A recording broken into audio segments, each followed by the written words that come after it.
The need of salt, concentrated sodium chloride, in human health and nutrition is another of the great myths of modern times.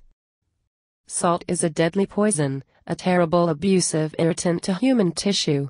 This can be confirmed by anyone by sniffing salt water and experiencing the terrible burning sensation as the delicate sinus membranes are irritated, by putting salt water into the eyes and experiencing the burning sensation while observing the rush of blood to the eyes to protect their delicate membranes, bloodshot, by putting salt on an open wound and experiencing the terrible burning sensation as the tissue is irritated and destroyed, or by drinking a concentrated salt solution and experiencing vomiting as the body acts to repel this foreign and toxic substance. Salt is not synthesized or processed in any way in the body and serves no useful purpose. It enters as sodium chloride, it is stored as sodium chloride, it is excreted as sodium chloride. It leaves a trail of destruction from the time it enters until the time it can be excreted. When excessive salt, that which the body cannot immediately excrete, is deposited everywhere in the fluid medium of the billions of living body cells, causing extreme irritation, injury and death to the cells send forth a desperate SOS signal and the person gets thirsty and drinks a lot of water. This water is carried by the blood and deposited in the tissue fluids to dilute the devastating effects. This results in excessive body fluids, edema. The body takes every opportunity to excrete this salt constantly through the urine, at even limited or almost no exertion by profuse sweating, through crying, tears, etc. The salt deposits throughout the body cause cells to contract and discharge their life fluids and other vital elements, resulting in hardened tissues, shriveled blood corpuscles, hardened arteries, arthritis, ulcers, blindness and distorted vision, hyperesthesia of the nerves, high blood pressure, tumors, cancer, psoriasis, neuritis, heart defects, extreme edema and innumerable other degenerative conditions, too numerous to list. In one experiment, one of the authors ate typical restaurant salads, with the usual amount of salt in the dressings, for one meal and supplemented the salad meal with a few no-salt added crackers, containing only whole wheat flour and salt in the baking of the crackers themselves, with commercial old-fashioned peanut butter which contained only ground peanuts and salt. The next day his one meal for the day consisted of his usual fresh vegetable salad without any dressing or seasoning, supplemented by a bowl of commercial soup containing the usual amount of salt plus some of the same kind of crackers and peanut butter eaten the previous day. The author's thirst became very pronounced during both days and he drank a considerable quantity of distilled water, his only drink. The results of only this relatively small amount of consumed salt were astounding. The body retained a great deal of liquid to dilute the harmful irritation of the salt and resulted in the gain of 8 pounds in body weight in only 2 days. In addition, the absorption of so much water to counteract the salt damage resulted in a much less than usual amount of liquid in the feces, leading to a drying out or compacting effect as the first signs of constipation, a condition the author never experienced during 8 years of a salt-free diet. In addition to the above effects, signs of indigestion and heartburn occurred after each meal's digestion was impaired, and, since all body cells were affected by the salt, a feeling of dullness and loss of energy resulted, conditions which never occurred during many years of salt-free dieting.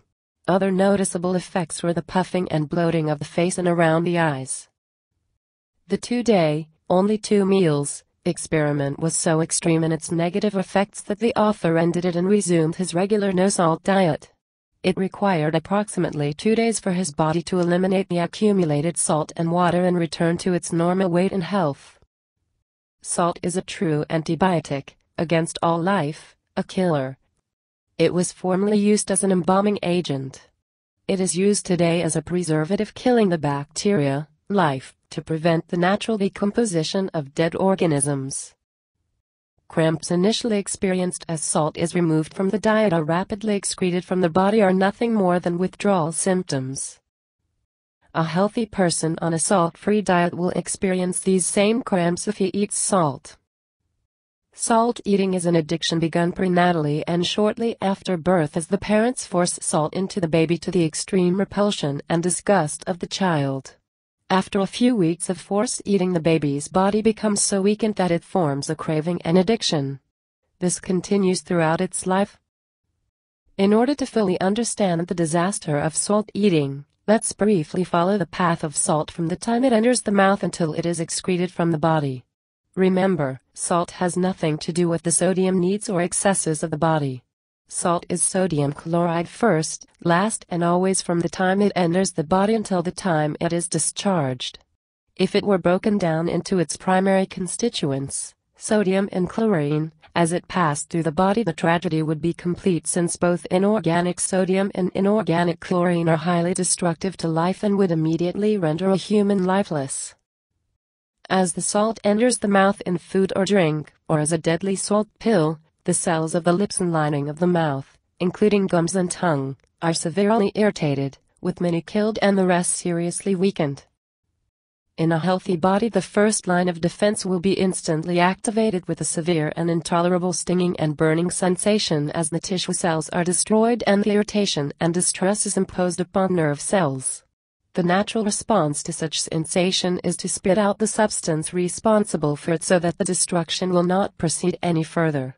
A weak, unhealthy, salt-addicted and taste-perverted body is so depraved and oppressed in its defensive capabilities that it not only tolerates but also demands more of the destructive addictive substance. The cells of the mucous membrane of the throat, esophagus and stomach are the next to suffer the tragedy of death and destruction. As the irritant moves into the stomach, the body's second line of defense goes into action. A healthy body will instantly signal a sensation of nausea and trigger violent contractions of the stomach to cause vomiting and prompt elimination of the salt. A weak, unhealthy body will tolerate the irritation and permit it to continue its journey of destruction as some of it is absorbed, assimilated, into the mucous membrane tissue and thence into the bloodstream, and the rest is emptied into the duodenum. Upon reaching the duodenum, cellular distress is once again repeated. Since the trapdoor from the stomach has closed, the only way for prompt discharge of the salt poison is through the intestines and bowels. A normal healthy body will respond with violent contractions of the intestinal muscles, which produce a profuse flow of fluid from the mucous membranes to dilute the salt irritation, and a rapid propulsion of the salt solution, and everything, all other ingested substances, suspended in it or ahead of it, through the intestines for a violent watery discharge from the anus, diarrhea. A weak, unhealthy body will of course fail to actively respond to the salt, and the salt solution and imperfectly digested foods will be absorbed, assimilated, through the intestinal walls and thence into the bloodstream. At this point, the healthy body has rid itself of the salt irritant by spitting it out, vomiting it up, and or excreting it in the form of diarrhea. The weak, unhealthy body, on the other hand, has dully accepted the poison and passed it through the stomach and intestinal lining, destroying and injuring millions of cells as it goes. All digestive tract tissue cells have suffered, as have all involved blood and lymph capillary cells. The blood carries the salt all over the body, creating havoc with every cell. The kidneys, which normally filter out small amounts of salt which accidentally accompany digested food into the blood, are not equipped to handle large amounts, since its own cells are destroyed and injured by the irritant. The liver, which filters and chemically detoxifies many poisons and toxins, tries but is helpless to do anything with the very stable and strong sodium chloride molecules and suffers severe damage as the salt passes through it. The heart suffers. The brain suffers. All body cells suffer. Once the salt is trapped in the body's circulating fluids, the body response is one of extreme thirst as the cell population screams and cries for relief from the destructive foreign irritant. Most of the fluids consumed by the person are quickly assimilated and dilute and expand the volume of blood plasma, resulting in higher blood pressure and pulse rate. This in turn forces more fluid into tissue spaces to dilute salt concentrations in an effort to relieve cell distress. The fluid accumulates and remains as edema. The grail of distress, destruction and tragedy is total, having adversely affected every cell in the body. All surviving bodily defense mechanisms are activated to eliminate the salt through tears, sweat, urine, and mucus excreted in the digestive and respiratory tracts. More consumed salt intensifies the progressive destruction and deterioration of cells and leads to functional and structural failures through the body.